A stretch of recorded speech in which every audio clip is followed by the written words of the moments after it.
Morena guys, welcome back to my channel.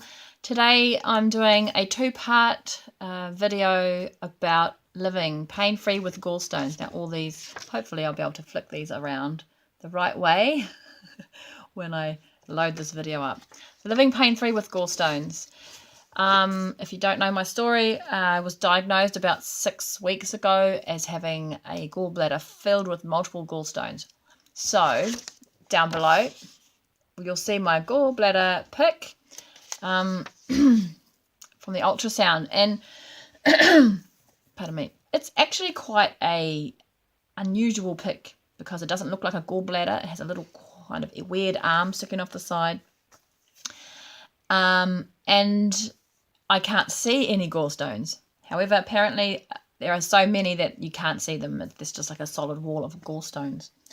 So today's video, well, I posted the pic below. Please, if you have any experience with reading imagery like this, please post what your comments are about what you think you see. I could be opening myself up to something strange right there, but never mind. Today's video, part one, is going to be about the schools of thought about how to live with gallstones, or what you should do to treat them. And what I've discovered are the causes of gallstones, and what particularly in my case. So, to start off with, the two schools of thought. The majority of the medical profession wants you to do this. Remove the gallbladder.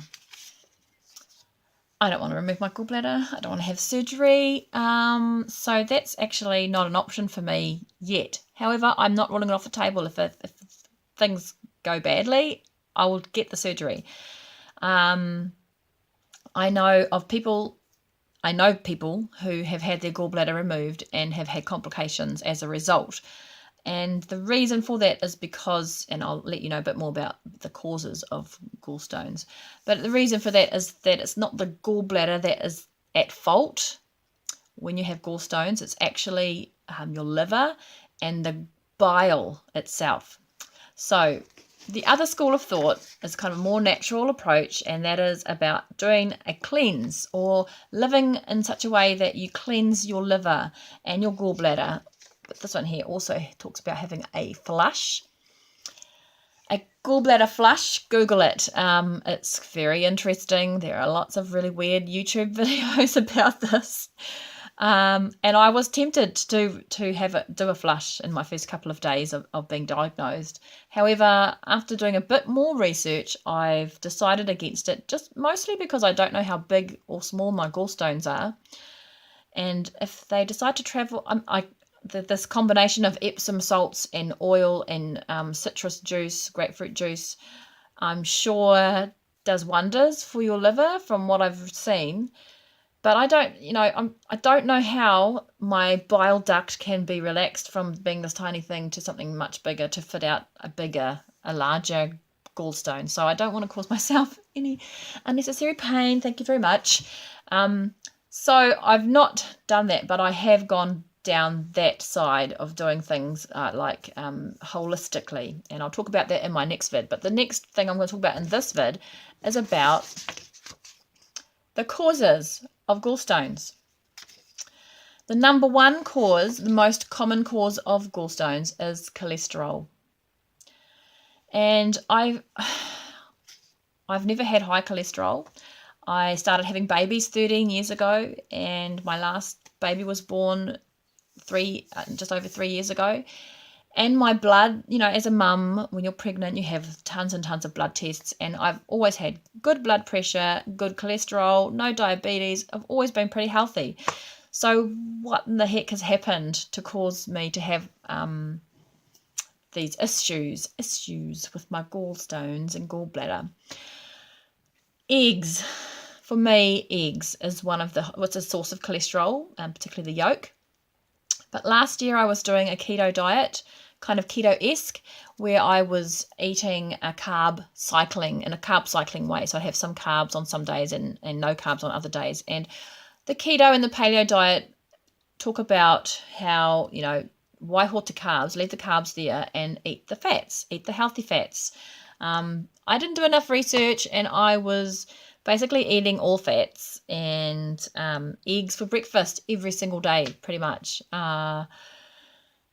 And whilst I accept that the keto diet and the paleo diet and carb, whatever, no carb diet is very good and very healthy for most people, it seems, it is not for me, because this is what happened to me. Another reason why you can have gallstones is because you have insufficient bile production. And there's a very, so the most common gallstones are cholesterol gallstones. It's another reason why you can get gallstones, because there's something up with your blood, and it's causing your blood cells to expire before their expiration date. It's probably the best way I can explain it. And so I don't think that is me. I'm not sure. I don't know what test you take to find that out. But there are other reasons why, like, you have insufficient bile production, and this is one of them. Stress. Cortisone in your body can mess with your bile production, mess with your liver.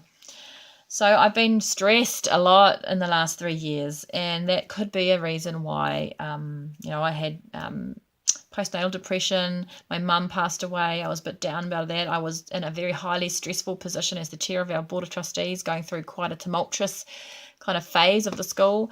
And so I was pretty stressed, and it's taken me a while. I've done a few things, meditation, yoga, positive thinking and all that sort of thing, to try and reduce my stress levels. Another thing that makes you more susceptible to getting gallstones is this. Woohoo! Yay to all my friends. If you're over 40 and you've had babies, especially if you're going through menopause, which, thankfully not me yet, but and you're on hormone replacement therapy, you are more likely to get gallstones. Woohoo for us mummies. So those, I think, briefly, are reasons why you get gallstones, and the kind of main recommendations of what you do when you've got them. So hop over to my next vid, and I'm going to talk about what I've done to be pain-free while I'm living with gallstones.